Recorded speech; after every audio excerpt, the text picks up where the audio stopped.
water, earth, fire, air.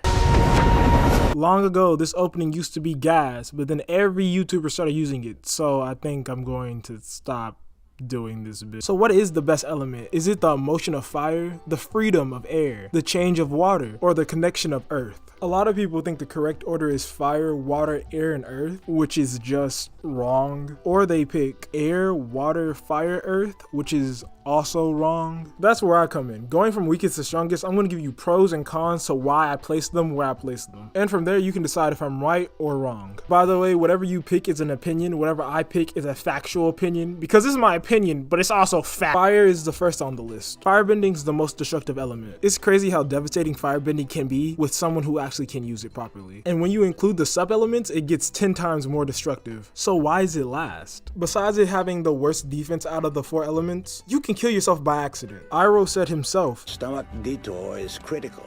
You must not let the lightning pass through your heart, or the damage could be deadly."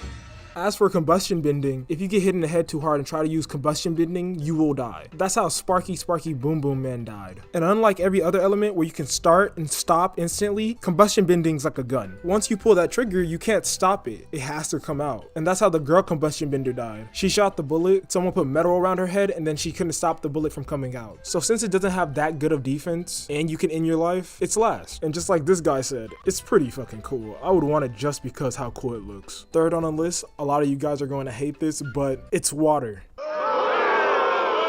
Yeah, I know it looks like I'm biased, because I am.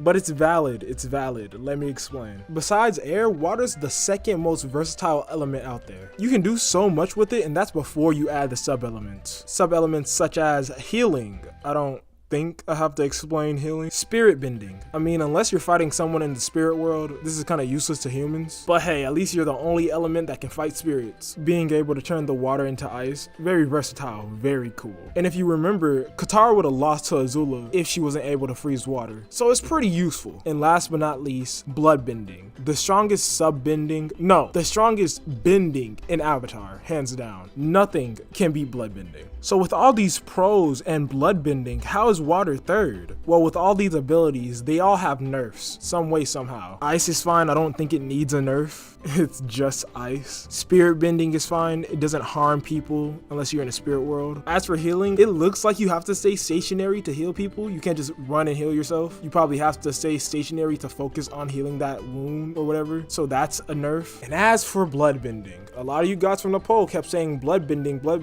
Let me break this down nice and slow for you so you don't freak out. Even if you do, I don't want to hear it. I genuinely don't care. So in Legend of Korra, we have 3 daylight bloodbenders. A father who lost his bending abilities and his 2 sons. Mind you, the father is the very first daylight bloodbender. No one's seen one up to this point. Therefore, we can conclude that either A, he made up this technique and he taught it to his 2 sons, or B, his sons have his DNA, it's in his genes, and he was able to teach it to them. To come to the conclusion that every bloodbender can do it during the day if they try hard enough is ridiculous, especially seeing only 3 people could do it and they were all within the same family. But hey, if you want to argue every bloodbender can do it, go crazy. Waterbenders on top, they're the strongest. But I'm arguing against that because it seems pretty obvious. So what does that leave waterbenders? Regular bloodbending, which is still crazy strong, but they can only do it during a full moon, and that's why they're in third. But under certain circumstances, they win every fight. One being, if they're near the ocean, they win every fight. If it's raining, they win every fight. If it's a full moon, they win every fight. But once again, those are certain circumstances. In a day-to-day fight, they're not winning.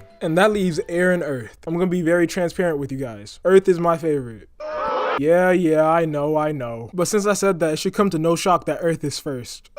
Listen, I have a valid reason. Air and earth by itself is very devastating. There's no discussing that. So it comes down to their sub-elements and air's special ability. With air, you have 2 sub-elements. You have spiritual projection, which is useless in a fight, and you can fly. As for air's special ability, you can take air out of people's lungs. But stealing air has drawbacks and flying has drawbacks. For flying, the drawback is you're not getting it. You're simply just not getting it. Zahir got it because he truly believed in airbender culture. He was basically a nomad before he even had airbending. As for the other guy, the only other person who could ever fly with airbending. He was simply just a true air nomad. Let's be realistic. If airbending was real, you're not having that shit. You have technology and you eat meat. Let's be realistic. Let's be realistic. As for taking air out of people's lungs, it has the same drawbacks as water. When you're healing with water, you have to stay stationary, and when you're trying to steal air out of people's lungs, you have to stay stationary.